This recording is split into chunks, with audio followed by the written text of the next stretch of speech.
Mesdames, Messieurs, bienvenue à cette seconde partie de votre émission Envie de la diaspora sur les ondes d'Afro-Web TV. Moïse Agbenye-Grand, toujours à la manette et à la coordination pour cette émission. Et merci à vous, tous ceux qui nous écrivez. Vous ferez également bien donc de nous appeler sur le plus 1 319 462 89 119. Ils sont avec nous, nos invités de ce jour. Il s'agit bien entendu donc de Monsieur Forson Koué, analyste politique que nous recevons depuis l'Europe par Duplessis. Merci d'être avec nous, Monsieur Forson Koué. Et avec vous aujourd'hui, nous avons depuis la Belgique Monsieur Philippe Amidodi, citoyen engagé. Et merci à vous d'être avec nous. La ligne sera ouverte dans quelques instants, dans probablement 5 minutes. Et bienvenue à cette seconde partie dans laquelle nous parlerons donc de la diaspora africaine et de la liberté d'expression. Le droit à la liberté d'expression s'inscrit à l'article 19 de la Déclaration universelle des droits de l'homme, qui établit dans les grandes lignes les droits humains dont dispose chacune de nous. Il est protégé juridiquement par une série de traités internationaux et régionaux. Aujourd'hui, comment faisons-nous usage de cette liberté d'expression, et vu qu'il y a des journalistes incarcérés chaque jour probablement en Afrique, et des citoyens également, et sans oublier également nos compatriotes de la diaspora, et nous sommes tous confrontés, nul n'est épargné à ce jour, puisque nous utilisons les réseaux sociaux et nous streamons sur nos sites web, et nous avons également donc d'autres opportunités à travers lesquelles nous communiquons sur d'autres plateformes. Alors aujourd'hui, beaucoup de questions se posent, beaucoup d'arrestations au menu donc de ces grandes discussions, et ça c'est une partie très importante, et je pense que nos analystes nous permettront également d'éclairer la lanterne de tout un chacun. Et Monsieur Forson Koué, comment faisons-nous, pensez-vous qu'on fait déjà bon usage en tant que personne résidant africain, résidant à la diaspora, des réseaux sociaux aujourd'hui? Tout d'abord, la question de la liberté d'expression, là on va rentrer dans un sujet qui nous intéresse, qui est aussi importante que le premier sujet. Bon, toute personne, tout individu mérite le respect. Et donc, la liberté d'expression ne doit pas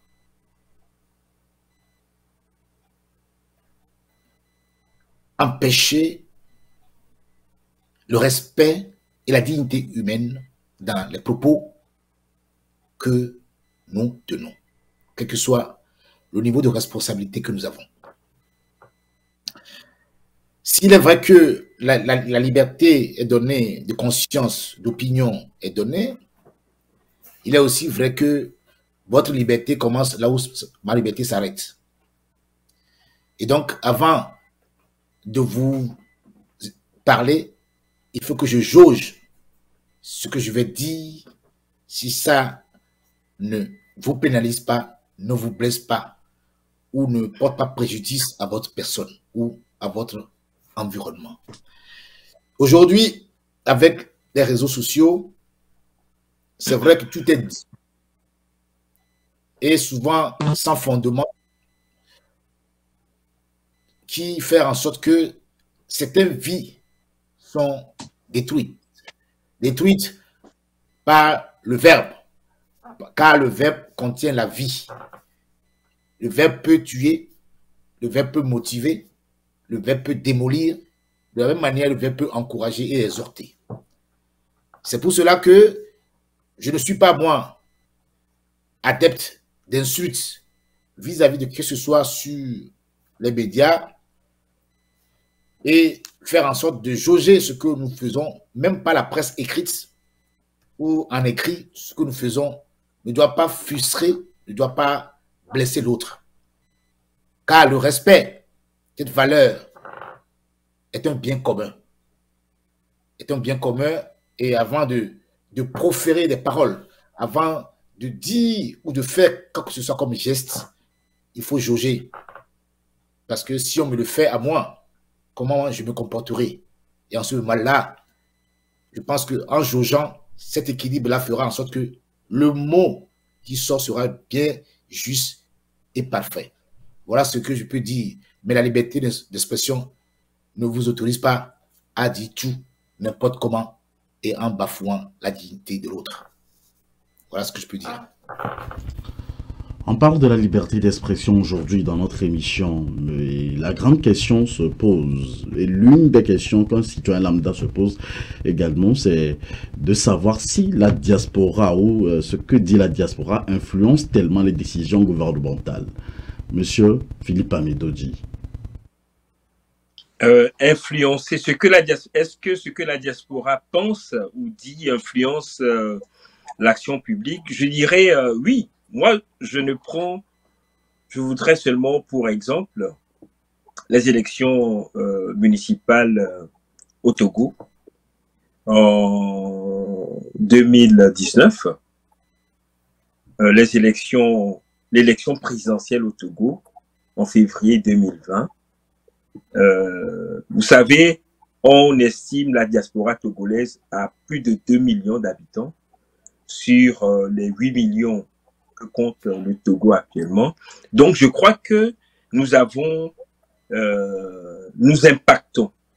et nous pouvons encore mieux le faire. Comment? Je m'explique. Vous savez, il y a beaucoup de nos parents au Togo et qui, parce que échangeant beaucoup avec nous qui sommes à la diaspora, viennent demander un tout petit peu nos avis, nos conseils sur la façon dont nous voyons une série de choses. Et grâce aux réseaux sociaux, heureusement, nous, à la diaspora, surtout dans les pays où ça ne coûte pratiquement rien d'être connecté 24 heures sur 24 heures, je peux dire que nous avons accès à une série d'informations qui nous aident à faire la part des choses. Et c'est en cela que je pense que l'ouverture, ou en tout cas la démocratisation de l'accès aux réseaux sociaux est un plus. Maintenant, est-ce que nous l'utilisons toujours et forcément à bon escient? Là, c'est une question qu'il faut poser. Je ne suis pas là ce soir pour moraliser qui que ce soit, mais je crois qu'on peut toujours faire mieux. Donc, c'est pour dire ceci. Je pense que ce que nous faisons dans la diaspora impacte sur la vie politique, économique. Ça impacte. Lorsqu'on voit les décisions ou les réactions des autorités au Togo, je dis que nous impactons. Maintenant, ce qui me surprend ou qui m'étonne, c'est que les autorités togolaises, depuis 2020, ont mis en place ce qu'ils ont appelé le Haut Conseil des Togolais de la diaspora, HTCE, des Togolais de l'étranger. Mais on se rend compte que finalement, soit c'est une coquille vide, ou soit c'est un instrument, un outil qui devrait servir à quelque chose et qu'ils attendent de l'utiliser. Comment est-ce qu'on peut comprendre qu'un Togolais, pour avoir dit le fond de sa pensée en 2017, soit embrigadé, même pas un Togolais ordinaire. Et je parle, parce que c'est de celui qu'il s'agit, du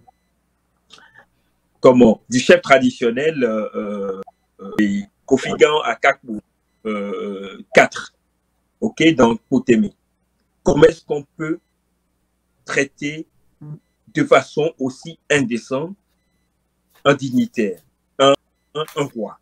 Ok, donc je crois qu'il y a un problème au Togo et là il faut le résoudre. Et j'en termine en parlant, je sais qu'on va y revenir, lorsqu'on parle de liberté d'expression, on parle également de liberté de presse. Regardez dans quelles conditions le journal, sont tes confrères, hein, le journal La Liberté, le journal Tampax Express ont été suspendus par la HAC la semaine dernière. Je crois que c'était vendredi. OK? Tampax, parce que, c'est vrai, un citoyen qui s'est senti visé a saisi directement la HAC, OK, et a demandé à ce que le journal Tampax express soit suspendu. Est-ce que c'est ce que dit la loi? Mon ami Forson Ekwe l'a dit tout à l'heure. Est-ce que la HAC a respecté ce que prévoit le code de la presse au Togo? Même chose pour la liberté. La liberté qui avait écrit un article concernant l'incident, ou en tout cas le décès malheureux d'un citoyen togolais lors du convoi du Premier ministre. L'affaire est pendant devant la justice togolaise. Sans que la justice togolaise n'ait fini de trancher ou n'ait tranché, la HAC s'autorise à suspendre ou à punir le journal La Liberté. Rappelons que dans les deux cas, les personnes qui ont introduit auprès de la HAC, ou en tout cas que la HAC est en train de défendre, sont des personnes proches des gouvernants au Togo, ou en tout cas sont des gouvernants au Togo. Donc là, on sent qu'il y a un manque d'impartialité ou en tout cas une injustice. Est-ce que les choses comme cela doivent se passer dans un pays qui se dit respectable et qui se dit normal? Je pense que non. On va peut-être encore en revenir et je crois que ce n'est pas seulement au Togo. Et à l'entame de l'émission tout à l'heure, je salue et je remercie mon ami Ekwe pour avoir eu une pensée émue pour le journaliste camerounais Martinez Zongo, hein, qui a été retrouvé vraiment assassiné et torturé dans les conditions les plus cruelles au monde avant d'être assassiné. On a appris également la disparition d'un célèbre journaliste rwandais le 19 janvier dernier. Donc les cas se succèdent, c'est pas seulement au Togo, même si au Togo pour l'instant on n'a pas encore d'assassinat de journalistes, mais ce que nos journalistes subissent au Togo, c'est une tentative d'assassinat de la liberté de presse. Et je crois que si le haut-là n'est pas crié maintenant, ceux qui sont à la manœuvre seront tentés d'aller plus loin et on pourrait craindre que ces personnes-là ne soient également attaquées physiquement. Donc, l'émission de ce soir, le sujet de ce soir est à point nommé. Il faudrait que ces genres d'attitudes, ces genres de comportements soient dénoncés. Et je salue Zeus Aziadouvo, le journaliste, qui a pris ses responsabilités en démissionnant de la HAC parce qu'il n'est pas solidaire de la décision injuste que la HAC, la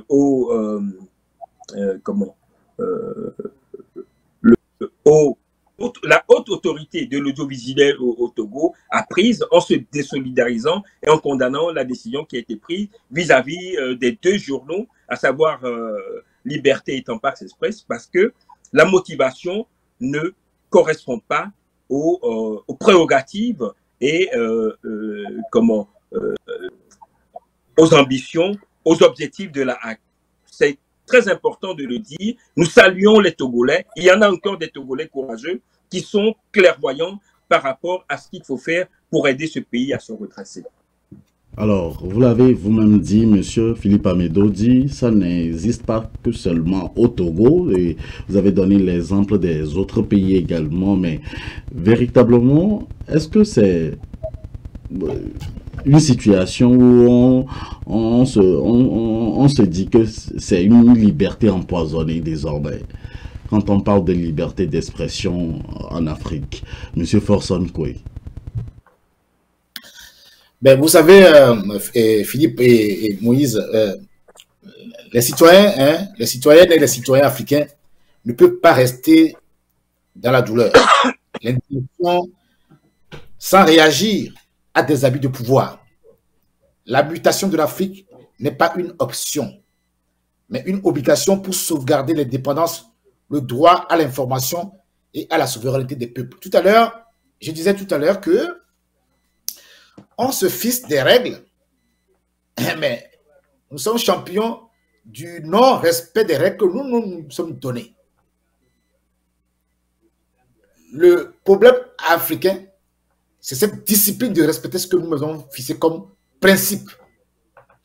Dans la constitution togolaise, à l'article 22, Le citoyen togolais a le droit de circuler librement et de s'établir sur le territoire national en tout point de choix dans les conditions définies par la loi ou la coutume locale. Aucun Togolais ne peut être privé de droit d'entrer ou d'en sortir. C'est ce qu'on voit au Togo actuellement. Les gens viennent, les gens ne peuvent même pas rentrer dans leur pays. Première chose, toute personne, article 25, toute personne a droit à la liberté de pensée, conscience, de religion, de culte, d'opinion, d'expression.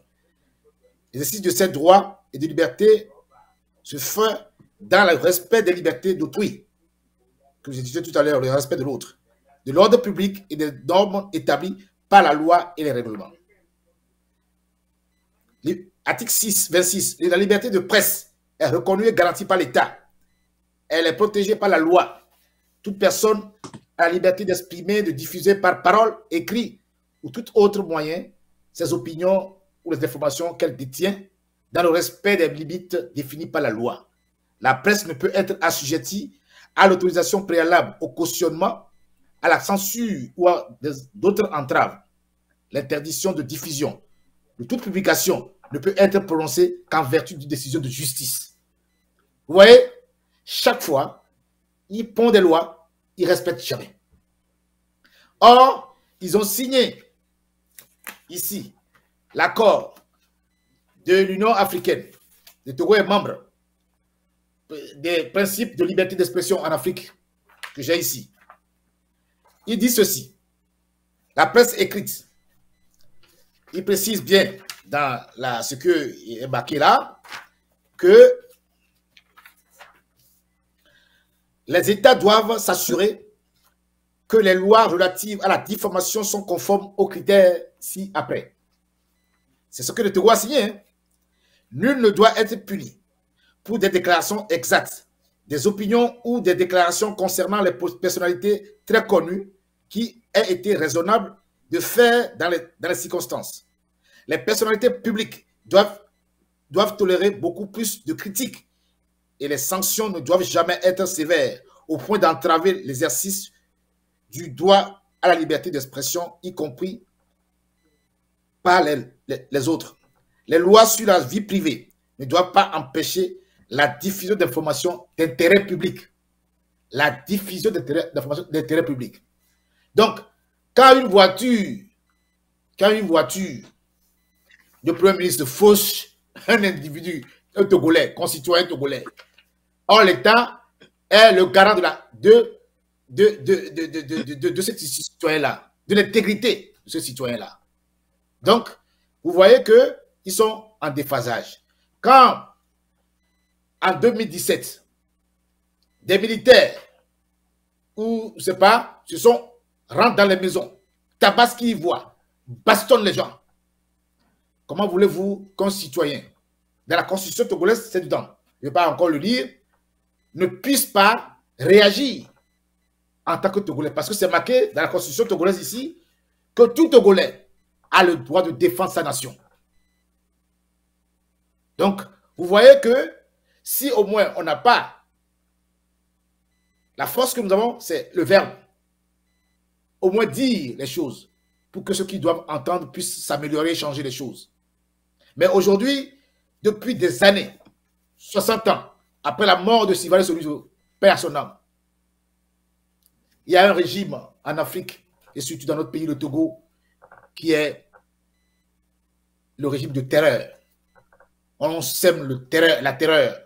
Mais est-ce que c'est véritablement un problème de régime lorsqu'on veut participer à l'évolution de son pays, M. Forsad? C'est cette aberration que je note. Je dis qu'ils ont voté des lois. Les enfants de Philippe Abengoji ne peuvent pas aller travailler demain au Togo et être député. Vous savez ça? Ah oui, oui, ils ont voté des lois comme ça. Donc les gens sont là-bas, ils votent des lois, et donc quand leurs enfants finissent les études ici, eux ils peuvent rentrer, ils travaillent, on les met à des postes. C'est du clientélisme, du népotisme en fait. Et donc, les gens ont tellement, comment je dis ça, mangé, la ventrologie, ils ont tellement mangé, ils sont gonflés, qu'ils ne réfléchissent plus à dire que c'est assez. Je précise que il y a cette mentalité de peur. Je me rappelle, paix à son âme, Maurice Mouta Gigli, qui, on s'appelait tout le temps, on discutait. Il a été menacé de rentrer au pays, il va voir. Paix à son âme, il est parti. Mais la lutte continue.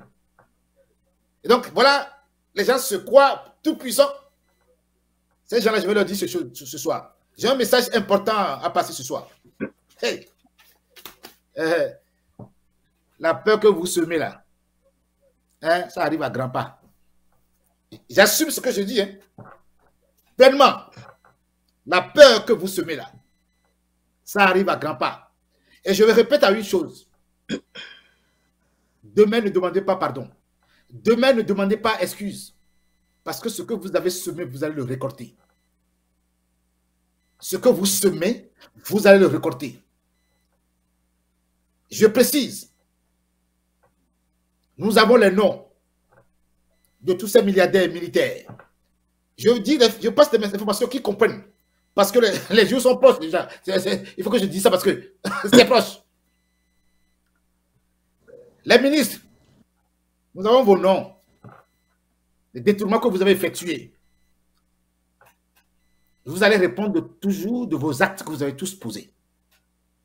Je parle au gouvernement togolais. Et j'assume ce que je dis. Je parle au gouvernement togolais. Et j'assume ce que je dis. Au ministre de l'Intérieur. Au ministre de l'administration territoriale. Au ministre du Travail. À la première ministre. À la ministre de la Défense. Même si c'est le président. J'étais tout donné. Tout laissé. Ton temps est arrivé. Je pèse mes mots. Tu peux aller à Dapaon. Tu peux courir. Les forces sont déjà en mouvement. J'assume pleinement ce que je dis. Et je sais ce que je dis. Merci, M. Forson. Le Togolais a tellement souffert. Le Togolais commence à pleurer. Le Togolais bave dans les prisons. De l'indignité humaine. Les gens souffrent. Ces gens sont disparus. Cette mentalité de destruction a fait que beaucoup de Togolais sont à l'extérieur. Ils veulent rentrer, ils ont peur. Ils veulent servir le pays, ils ont peur. Le monsieur qu'ils ont arrêté, qui est un militaire, force spéciale, qui a œuvré en Afghanistan, en Irak. Il ne peut pas donner son intelligence pour sécuriser son village à cause de l'orgueil de quelqu'un. Je vous avertis. C'est le dernier avertissement. Et je ne blague pas. Et les gens peuvent rigoler pour dire il sort lui là. Il n'y aura pas de pitié pour ceux qui ont tué. Il n'y aura pas de pitié pour ceux qui ont fait des choses qui sont ignobles à la dignité humaine. Mais tout ce que vous avez semé, vous allez le payer. Merci, M. Forson. Je vais terminer 2 secondes. L'enfer n'est pas ailleurs. Hein. L'enfer, c'est cette terre. Ce que tu sèmes, tu vas le récolter. Ce que je dis, si demain je suis sur cette terre pour quelques jours, je ne sais pas, ça va se réaliser. Parce que les forces sont déjà en mouvement. Ceux qui ont les oreilles entendent. C'est le dernier avertissement que j'ai donné. Et vous allez le voir bientôt. J'ai dit. Alors, la plupart du temps, les Togolais, vu que vous nous amenez au Togo, je vais vous poser une question précise également concernant le Togo. Les Togolais sont interpellés, surtout ceux qui vivent à la diaspora. On note véritablement à la diaspora un climat de crispation ou un climat de peur. D'intervenir sur des sujets donnés et même plusieurs de ces invitations que nous lançons la plupart du temps à d'autres personnes qui pour des débats mais qui refusent de peur qu'ils seront interpellés à leur retour au Togo et par exemple pour diffusion de fausses informations ou incitation à la haine ou quelles pourront être les limites de la liberté d'expression de notre côté, nous qui sommes à la diaspora, pour ne pas tomber sous le coup de la loi, M. Philippe Amedodji? Mais Moïse, je crois que tu l'auras senti, la question que tu as posée, ou bien qui fait l'objet du débat aujourd'hui, fait que ceux qui téléphonent, ceux qui interviennent souvent dans ton émission, s'abstiennent parce que craignant que pendant les vacances prochaines, s'ils se retrouvent au Togo, ils pourraient être harcelés, jetés en prison, comme les autorités publiques togolaises savent si bien le faire. Je pense que, et d'ailleurs, je salue encore ton émission qui donne l'opportunité à la diaspora qui offre l'opportunité à la diaspora de donner son avis. Je crois que donner notre avis sur la façon dont notre pays ou notre continent fonctionne est une bonne chose. Et c'est ce que Forson Kwe a dit tout à l'heure. La parole, qu'on nous autorise au moins à y réfléchir, à poser nos diagnostics, même s'ils sont faux. D'accord? Je suis d'accord. De là à dire qu'il faut diffamer, je dis non. OK? Mais lorsqu'on donne son avis sur une question d'actualité ou bien sur un sujet d'intérêt public, ça ne devrait pas faire l'objet d'harcèlement, de poursuite ou d'arrestation. Et on appelle alors, on dit là, c'est comme si le délit d'opinion existait au Togo. C'est-à-dire, tu donnes ton opinion, on te poursuit, on t'arrête parce que tu as donné ton opinion. Qu'est-ce qu'on veut qu'est-ce qu'ils attendent de nous? Qu'on se taise, qu'on subisse, tout simplement, et qu'on laisse nos populations martyrisées, continuer à subir? Je pense que non. En tout cas, tant que Dieu nous prêtera vie, certains d'entre nous ne baisseront pas les bras et continueront à donner notre avis, à critiquer en tout cas positivement pour que nos dirigeants, qu'ils soient des décideurs politiques ou des décideurs économiques, travaillent à l'intérêt de nos populations. C'est de ça qu'il s'agit. Vous savez, et je remercie mon co-débatteur qui a montré tout à l'heure que le Togo, notre pays, est parti pratiquement de toutes les conventions. Hein. Toutes les conventions qui peuvent faire d'un pays ou bien qui peuvent donner l'impression que le Togo est une grande nation démocratique, en tout cas qui s'est mise sur la voie de la démocratisation, il le signe.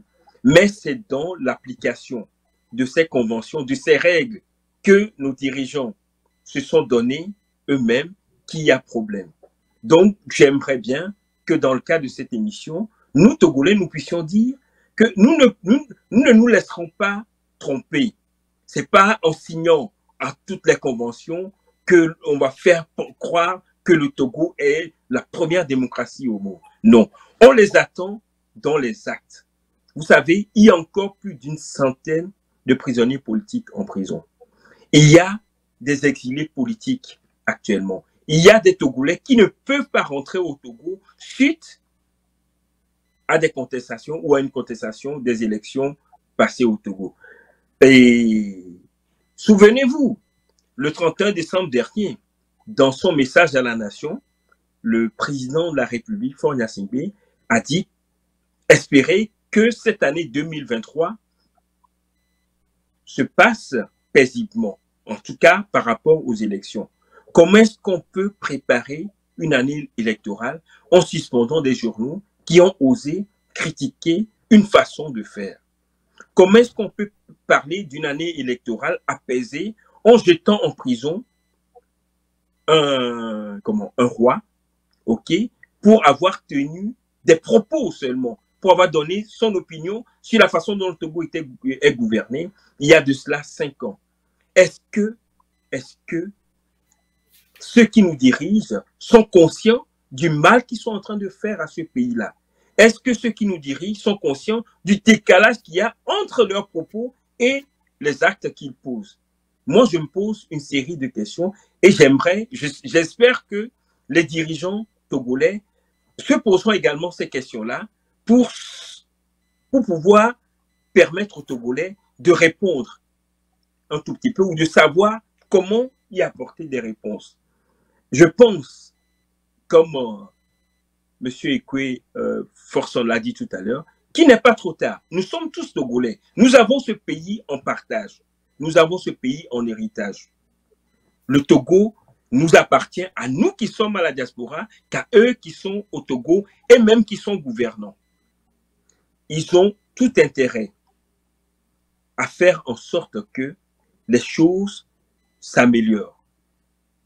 S'améliorer, c'est-à-dire, c'est à eux de faire preuve de courage et de volonté politique en prenant des mesures de décrispation, aussi bien sociale que politique.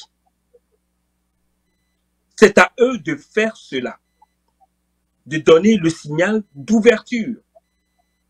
Comment peut-on penser qu'au XXIe siècle, un Togolais de l'étranger puisse réfléchir à 15 fois avant de prendre son billet pour aller passer des vacances dans son pays, où il va dépenser et encore renflouer les caisses de l'État togolais?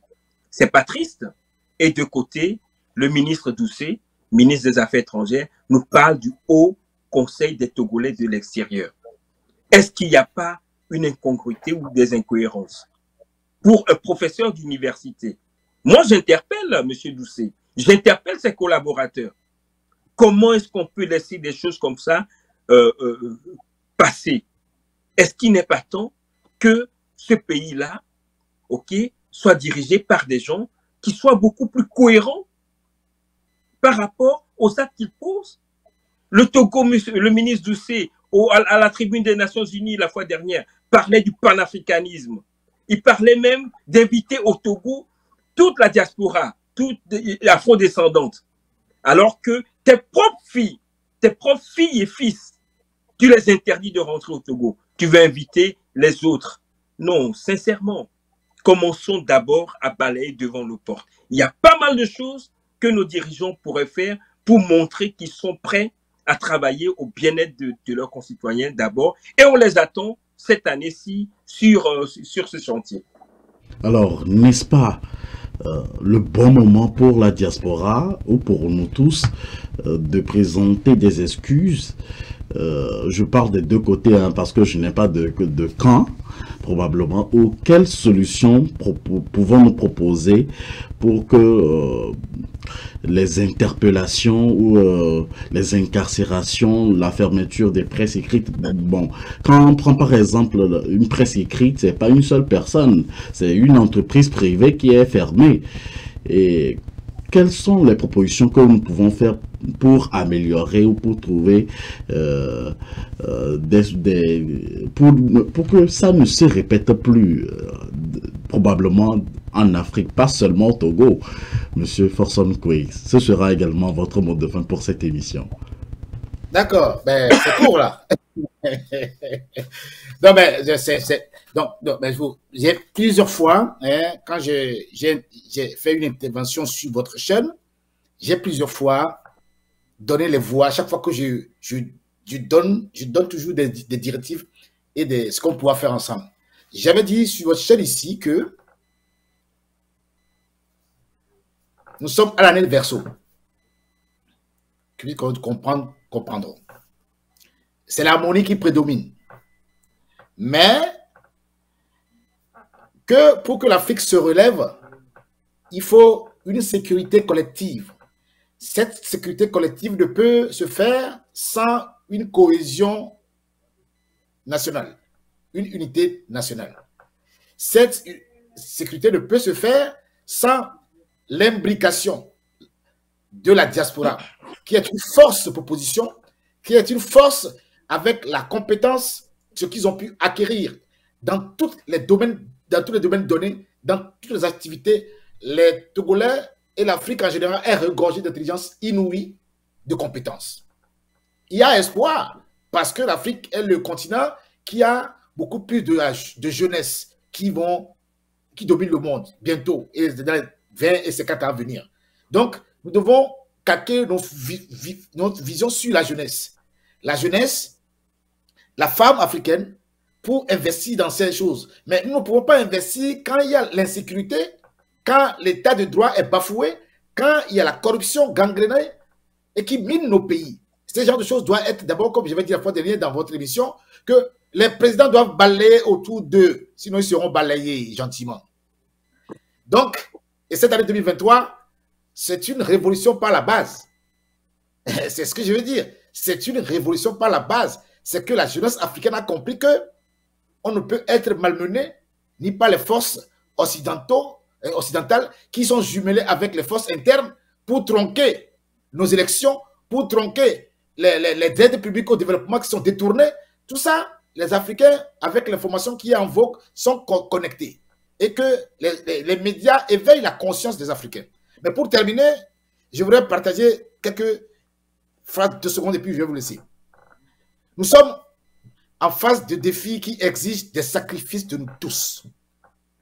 Ne demandons pas ce que l'Afrique peut faire pour nous, mais ce que nous pouvons faire pour l'Afrique. Il est utile de rappeler qu'un continent, quel que soit son potentiel, ne peut se développer dans un climat d'incertitude, d'insécurité et de méfiance mutuelle. Arrêtons la suspicion, la méfiance et la haine. Regardons l'avenir avec espoir. Le 21e siècle est en marche. Hâtons d'être présents à bord.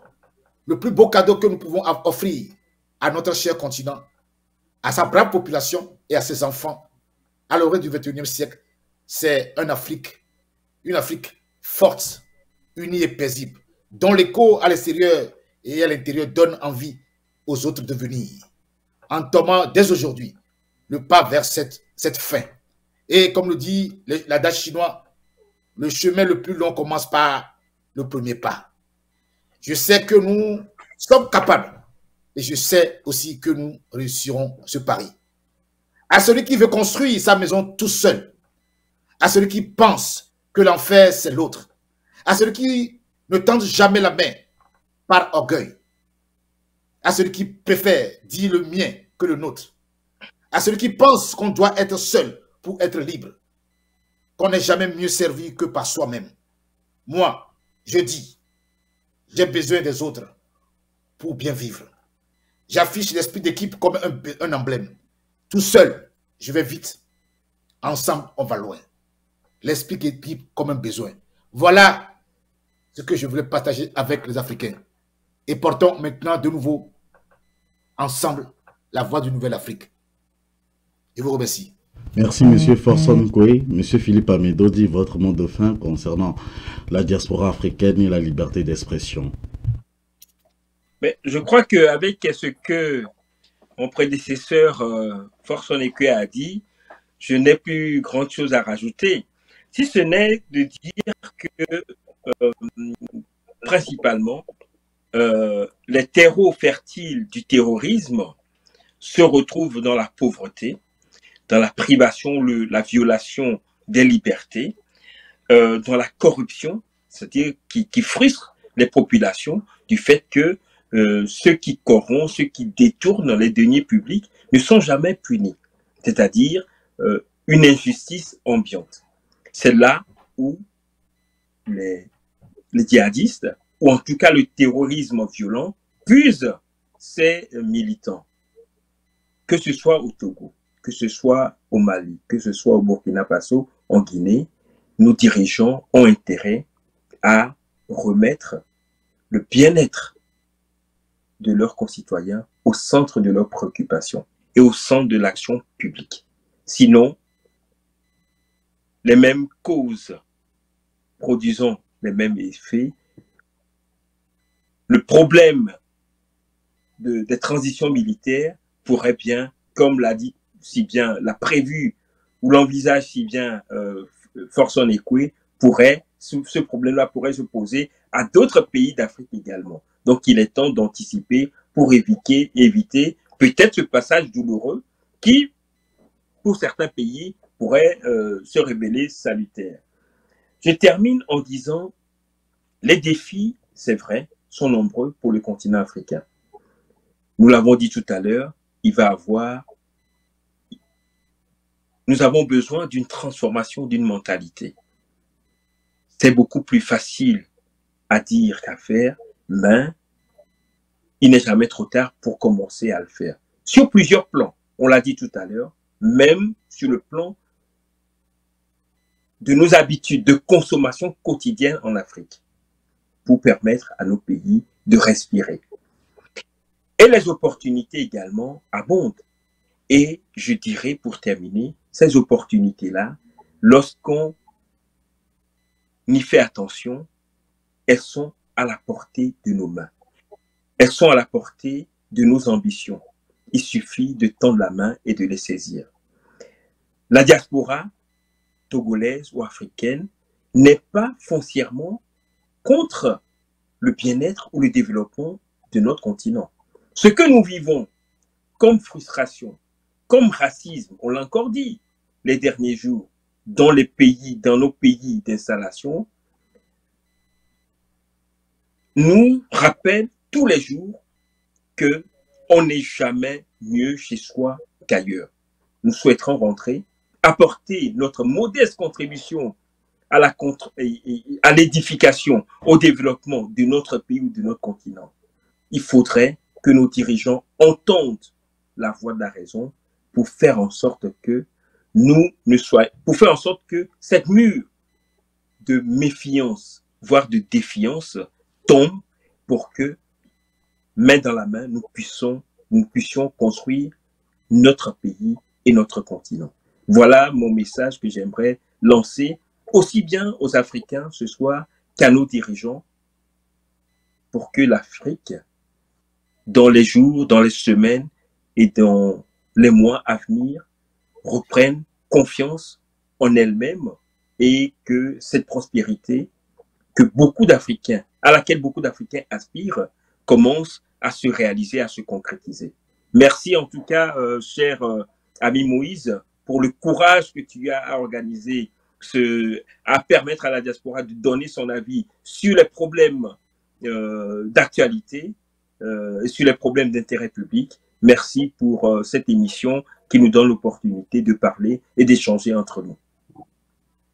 Merci à vous, Monsieur Philippe Amedodi. Je rappelle à tous les téléspectateurs que vous êtes un citoyen engagé et un coucou spécial à tous nos amis et nos compatriotes de la Belgique. Merci à Monsieur Forson, analyste politique, à tous ceux qui vivent du côté donc de l'Europe, vous qui avez encore la nationalité africaine. Nous envoyons les ondes positives. Vous êtes professeur, vous êtes docteur, vous êtes psychologue, vous voulez participer à notre émission Avis de la diaspora, vous êtes africain, contactez-nous simplement sur le numéro affiché à votre écran, plus 1 319 462 89 119. Ce sera également l'occasion de dire un infini merci à tous ceux qui nous ont suivis sur le Meta ou sur Facebook, ou encore sur notre chaîne YouTube AfroWeb TV ou sur le www.afrowebtv.com/live, ou si vous voulez revoir donc nos émissions qui sont en replay sur notre chaîne YouTube, vous êtes toujours la bienvenue avec toutes les suggestions. Bonne suite de nos programmes et bon week-end à tous et à chacun de vous. Que Dieu vous bénisse abondamment.